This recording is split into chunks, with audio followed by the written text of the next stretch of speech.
Welcome to a Foxy Tech Tips tutorial on enabling or disabling the feature called Highlight Misspelled Words on Windows 11. If you find this tutorial helpful, please consider subscribing to my channel and liking the video. From the Windows 11 desktop, go to the search bar at the bottom, search for Settings and then open them.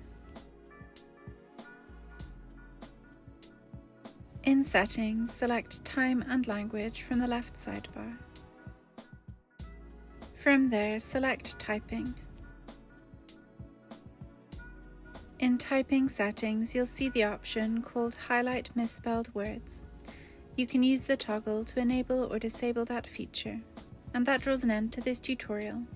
Please like the video if you found it helpful and subscribe to Foxy Tech Tips for more Windows 11 tips and tricks.